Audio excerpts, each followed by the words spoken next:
I'm going to ask you for something simple. And it's harder than it sounds. I need you to listen like you have nothing to prove. Like you're not multitasking your way through a life you don't even feel. Because I'm about to tell you something I learned too late. And if you hear it early, it might save you years. My name is Robert. I'm 76 years old, and I spent most of my life chasing a finish line that kept moving, like a horizon you can never reach no matter how far you walk. Money, status, a body that doesn't exist without suffering, a relationship that would finally fix me, respect, control. Whatever it was in that season, I ran after it like it was oxygen. And I'm here to tell you, the thing you think will finally make you feel okay, won't. Not the way you think it will. Now I know how that sounds. You're probably thinking, easy for you to say. You're old. You've already got your life. Listen, I'm old, yes. But that's not a victory. That's a receipt. And the receipt says I paid a lot for things that didn't satisfy me. We all do it. We all have our version of that sentence. I'll be happy when. I'll be calm when. I'll finally feel like myself when. When I get the promotion. When I pay off the debt. When I move to a better place. When someone chooses me. When my name means something. When people stop overlooking me. When my parents finally approve. When my body looks right in the mirror. When I stop being afraid. I said it for decades, and I got some of those things, I really did. I got the title. I got the bigger paycheck. I got the house with the clean lawn and the polite neighbors. I got invited into rooms where people shake hands like they're sealing a deal with God. And when I got there, I didn't feel the peace I was promised. I felt a brief relief, like exhaling after holding your breath underwater. And then, almost immediately, another breathless panic. Because there was always a new requirement, always a new level, always someone doing better. The finish line moved again, and again, and again. Let me tell you why I ran like that. I grew up in a home where love had conditions. Not cruel conditions, no one was hitting anyone. But it was the kind of house where you learned early, be useful, be impressive, be quiet, don't be a problem. My father worked hard in a way that doesn't make headlines. Hands cracked, back sore, pride swallowed daily. He was a good man, but the world didn't treat him like one. I watched people look through him, like he was furniture. And something in me made a vow a child should never have to make. I said, that won't be me. I said, I'll become someone. I said, I'll matter. So I chased mattering the only way I knew how. I chased it through achievement. I worked early and stayed late. I answered calls at dinner. I missed birthdays with, I'll make it up to you. I missed evenings with, just one more week, just one more project. And do you know what's terrifying? You can build an entire identity out of just one more week. Years disappear that way. Your kids grow taller. Your spouse gets quieter. Your friends stop calling because you always say you're busy. And you don't notice because you're building something. You're becoming somebody.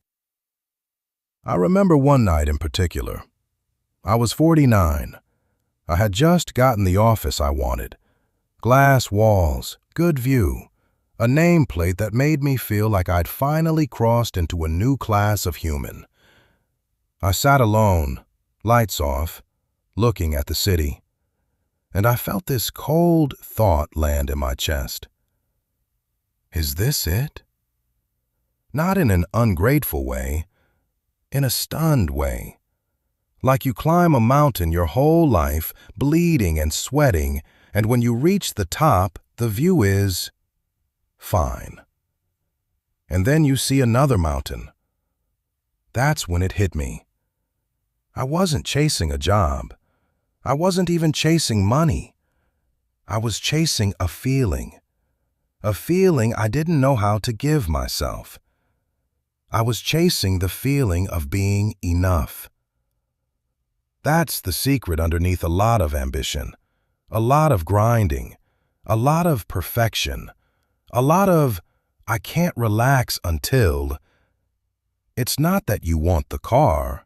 You want the safety you think the car represents. It's not that you want the house. You want the certainty you think it provides. It's not that you want the applause. You want the proof that you belong. But here's what no one tells you.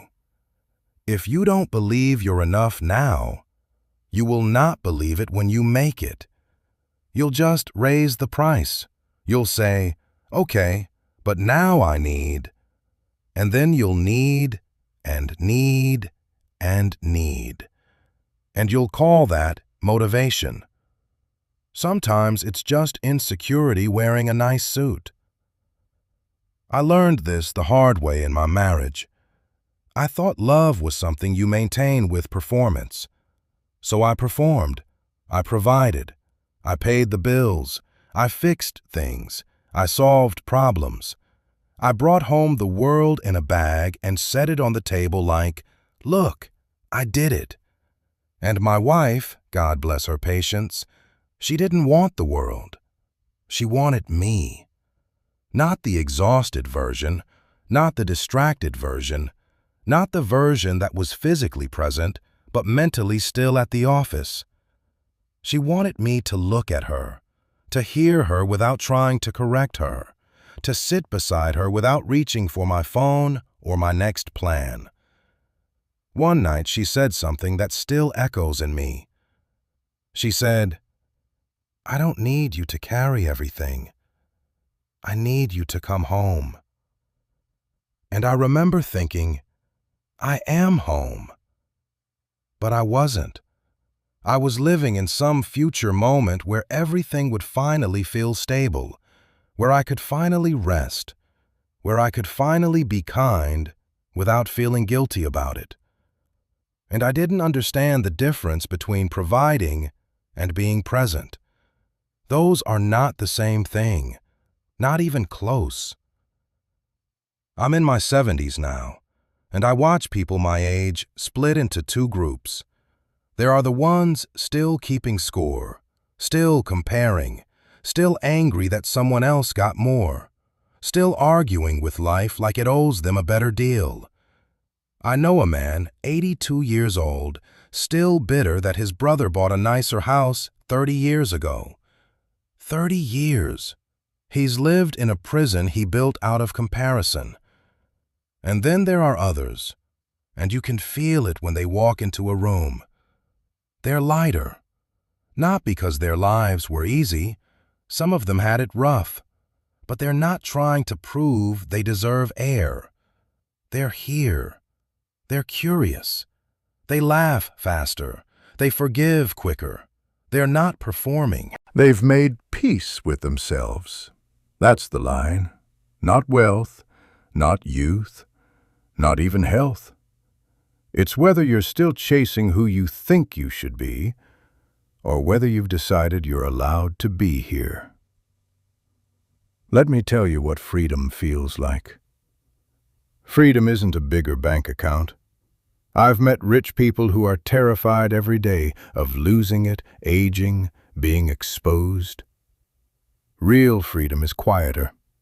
It's when criticism doesn't own you, when disapproval doesn't crush you, when a mistake doesn't become your identity.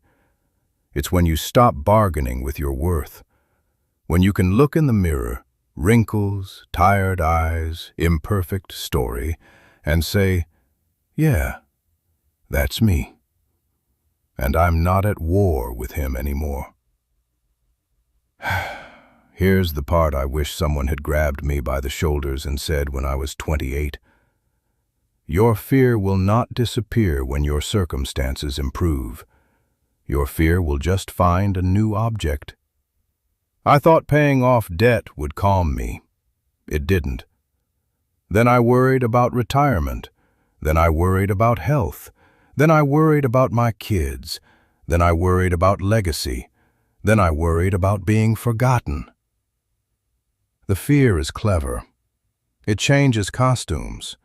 So if you're waiting for a day when your life is perfect enough for you to relax, you're going to wait until your last light.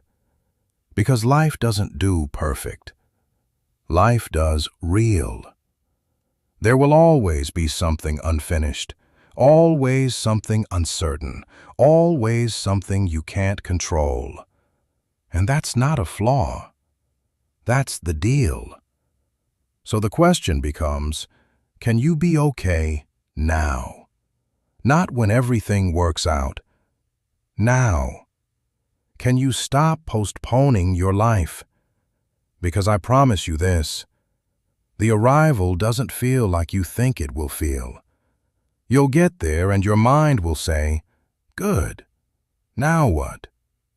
And if you don't know how to be present, you won't suddenly become present at the top. If you don't know how to be peaceful on the way, you won't be peaceful at the destination. Peace isn't a place you reach. It's a way you walk. So here's what I want to leave you with, and I'm saying it like I'm talking to my younger self. Stop saying, I'll be happy when. That sentence is a thief. It steals your Tuesdays, it steals your evenings, it steals the small joys you don't think matter until they're gone. Your life is not a rehearsal. If you want to work hard, work hard. If you want to build something, build it. But don't sacrifice your aliveness for the illusion of someday. Don't grind yourself into dust trying to earn permission to exist. You are allowed to be here without winning. You are enough before the trophy, enough before the body changes, enough before the world agrees, enough before anyone claps. That's not something you achieve. It's something you accept. And if you're thinking, okay, but how do I accept it? You start small. You catch yourself chasing the next thing, and you pause long enough to ask, what feeling am I actually trying to get right now? Safety? Love?